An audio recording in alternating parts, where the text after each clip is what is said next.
오늘 우리가 읽어가는 성경 본문은 레위기 10장 말씀입니다.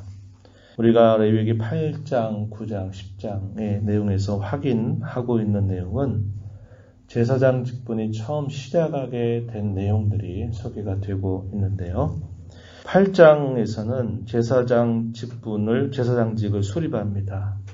제사장 임직을 통해서 이 제사장 직분을 세우고요. 9장에서는 제사장으로서 세움을 받아서 첫 제사를 하나님 앞에 드리게 되면서 여호와께서 약속하신 그분의 영광이 나타나는 그런 일이 기록이 됩니다. 10장의 내용에서는 이 제사를 드리는 일에 인하여서 일 속에서 하나님의 말씀을 어기게 됨으로 말미암아 아론의 두 아들들이 죽임을 당하게 되는 심각한 사건이 발생하게 됩니다. 그리고 그 사건이 발생되고 난 이후에 하나님께서는 제사장들이 마땅히 처신해야 할 바가 무엇인가를 다시 한번 그들에게 가르쳐 주시는 내용이 나타납니다. 그래서 다시는 그러한 실수들이 범해져서는 안 될 것을 엄숙하게 말씀하시는 내용이 이 10장까지 소개가 되고 있습니다. 우리가 읽은 이 10장의 내용은 이 두 부분으로 크게 나눠볼 수 있겠는데, 나답과 아비후가 하나님의 명령을 가볍게 여기는 일을 통해서 그들이 죽임을 당한 사건, 1절로부터 7절에 소개가 되고요. 8절부터 마지막 20절까지의 내용에서는 하나님께서 제사장들이 이 제사를 진리하는 일에 있어서 주의해야 할 부분에 대하여 어떠한 처신해야 될 것인가에 대하여 다시 한번 엄숙하게 하시는 말씀이 기록이 됩니다. 제사장의 직분을 잘 수행하는 이 문제는 대단히 중요한 문제였습니다.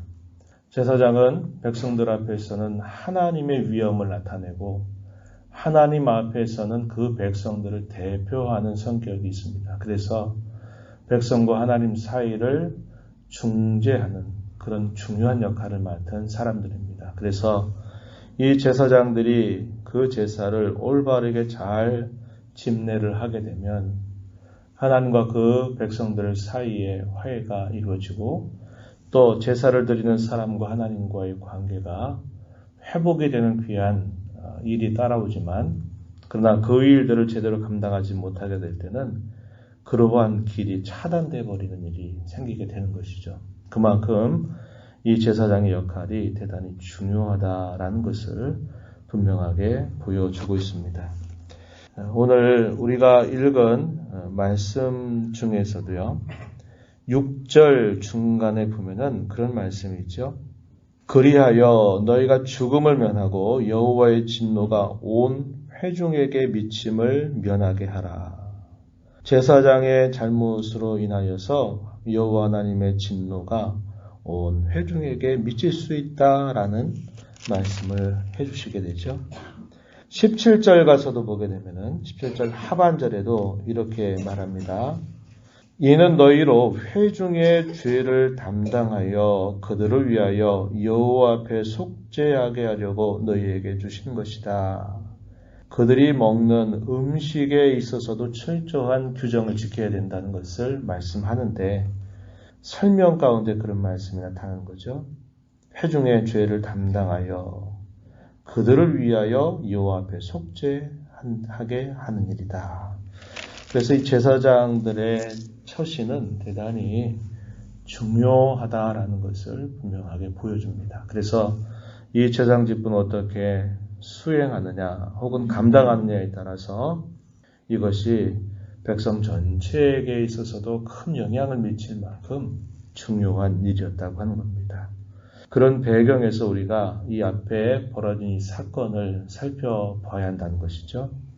1절 말씀으로 가서 보면은 아론의 아들이었던 이 나답과 아비후가 분향을 하는 과정에서 여호와 하나님께서 명령하지 아니하신 다른 불을 가지고서 여호와 앞에 분향을 하였다. 이렇게 표현합니다. 우리가 앞에 살폈던 것처럼 번제단의 불은 결코 꺼지지 않도록 하셨었죠. 그래서 번제단을 통해서 그 불을 공급받아서 그 불을 가지고 향단에다가 그 불을 피우는 것이 분명하게 말씀하신 규례였는데 나답과 아비후가 그 말씀을 가볍게 여겼다는 겁니다. 그래서 번제단으로부터 불을 취한 게 아니라 다른 불을 가지고서 그 향단의 불을 피우게 된 겁니다. 우리의 생각에는 별스럽지 않은 것처럼 나타나죠. 결과적으로는 어차피 향단의 불을 피우게 된 것이기 때문에 결과적으로는 똑같은 일이지만 그 시작과 절차 자체가 하나님 명령하신 바가 아니었다고 하는 겁니다. 그 결과 어떤 일이 생겨났느냐 2절에 보면요. 불이 여호와 앞에서 나와 그들을 삼킴에 그들이 여호와 앞에서 죽은지라 이렇게 말해줍니다. 제사의 한 과정들은 엄숙하게 하나님께서 말씀하신 명령을 따라서 진행이 되어야만 된다는 것을 분명하게 보여주는데 이 나답과 아비후가 제사를 집례하는 과정에서 여호와의 말씀을 어기게 된 그 일로 인해서 그들이 침을 받아서 죽음을 맞게 되는 혹독한 사건이 벌어지게 되었다고 하는 겁니다. 이런 일이 왜 생겼을까 본문에서 정확하게 그 이유를 말해주지 않아요. 왜 그들이 그렇게 했는가에 대해서는 말해주지 않는데 8절 이하에 가서 보면은 하나님께서 아론과 이 아론의 남은 아들들을 통해서 이런 말씀을 하시게 됩니다. 절대로 포도주나 독주를 마시지 말아라. 이렇게 말하는 겁니다. 그래서 아마 이런 말씀을 하신 중에는 이 나답과 아비후가 이러한 실수를 하게 됨으로써 하나님의 말씀을 잊고 결국 다른 방법으로 하게 되다가 결국은 이런 죽음을 당하게 되는 사건이 발생했으리라 추정해 볼 수 있다는 겁니다. 그러면서 하나님께서는 모세를 통해서 이 아론에게 말씀하시죠. 그들의 가슴에 깊이 새겨야 할 교훈을 하나 말씀하시는데요. 3절 가서 보면 이렇게 말합니다.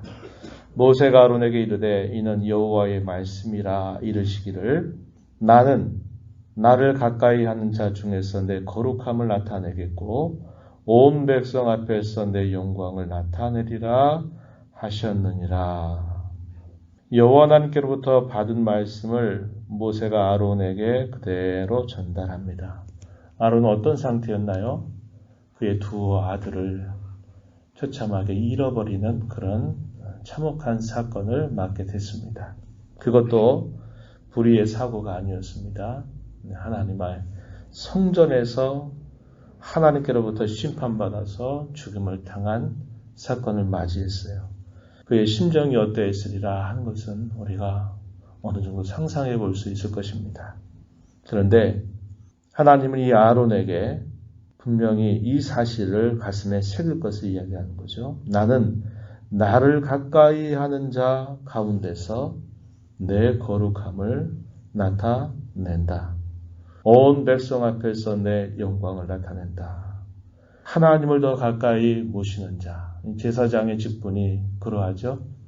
더 가까이 하는 자 가운데서 내 거룩함을 나타낸다. 이게 무슨 말입니까? 하나님의 말씀에 더 철저하게 따라야 될 것을 이야기하는 겁니다.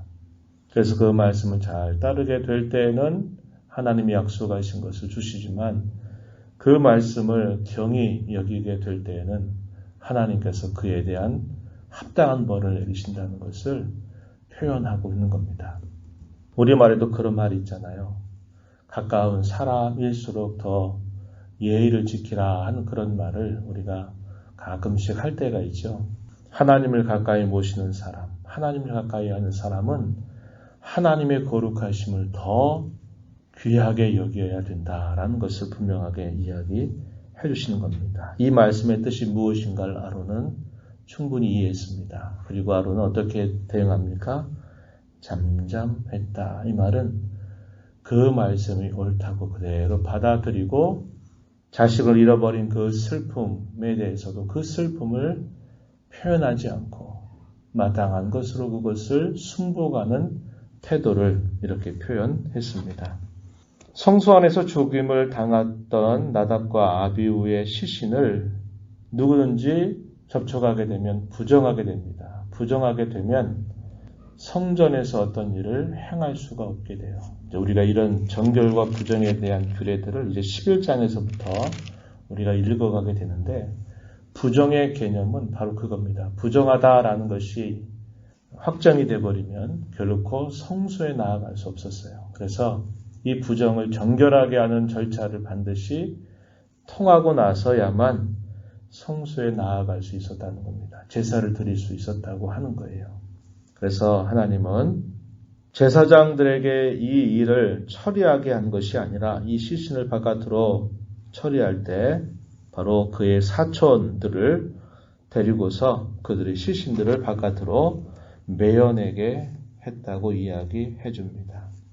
그러면서 하나님께서는 이 대제사장 그리고 그의 아들들에게 이렇게 말씀하세요. 6절에 보면 너희는 머리를 풀거나 옷을 찢지 말라. 그리하여 너희가 죽음을 면하고 여호와의 진노가 온 회중에게 미침을 면하게 하라. 오직 너희 형제 이스라엘 온 족속은 여호와께서 치신 불로 말미암아 슬퍼할 것이니라.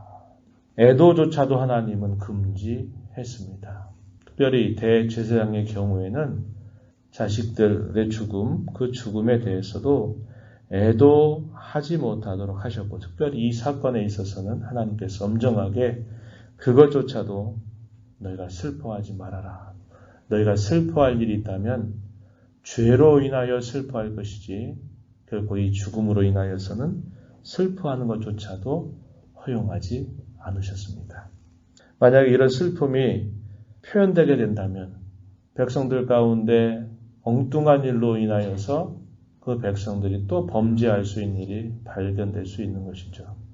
어떻게 이런 일이 생겼나? 어떻게 이럴 수 있나? 이러다 보면 결국 하나님의 거룩하심과 그분의 영광을 또 훼손하는 죄를 범하게 되고 그로 인하여 그들에게 또 형벌이 부과될 수 있는 일이 있던 겁니다. 그래서 슬픔조차도 그 죽음으로 인하여 슬퍼하지 말고 그들이 범한 죄로 인하여서 슬퍼할 것이다. 이렇게 엄정하게 이러한 사건을 처리하게 하신 것입니다.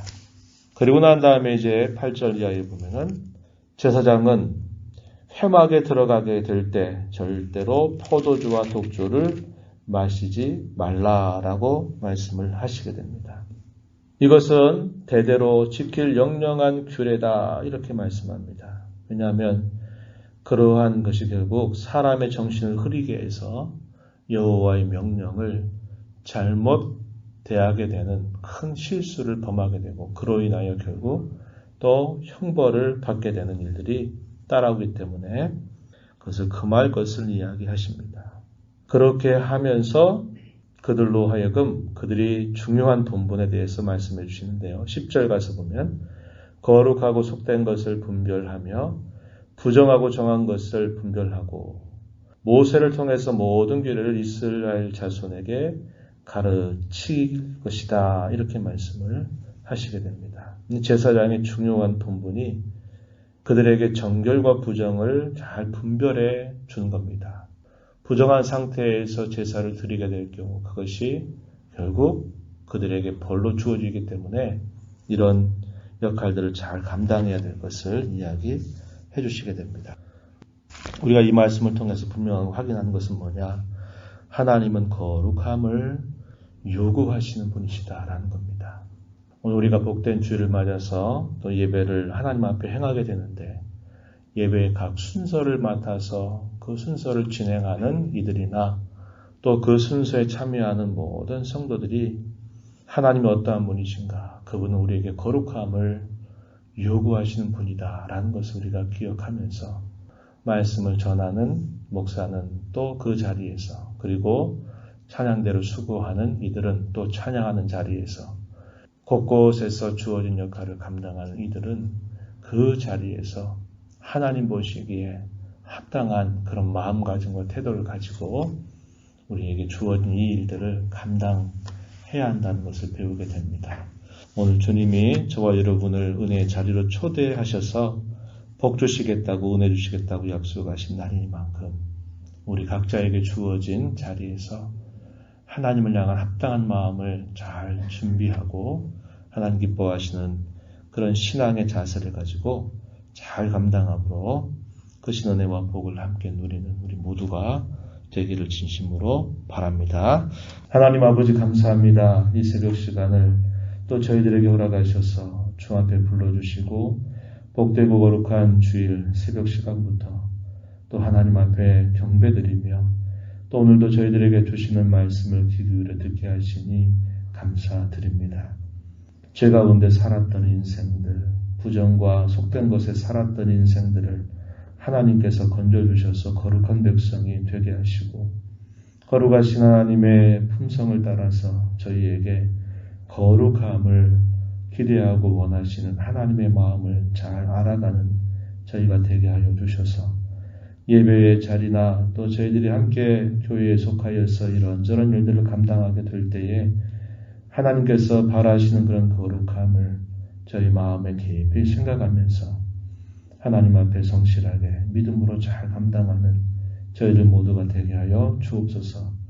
그리하여 주께서 저희들에게 약속하신 그 신은혜와 복을 받아 누리는 저희가 되게 하시고 그로 인하여 기쁨과 감사가 충만하도록 인도하여 주시옵소서.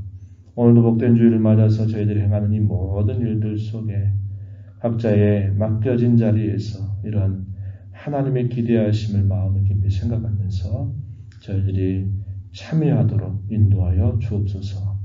은혜의 보호자 앞에 나와서 아버지의 은혜를 간절하게 구하는 모든 심령 용납하시고 강구의 귀를 기울여 주옵소서. 예수님 이름으로 간절히 기도하옵나이다. 아멘.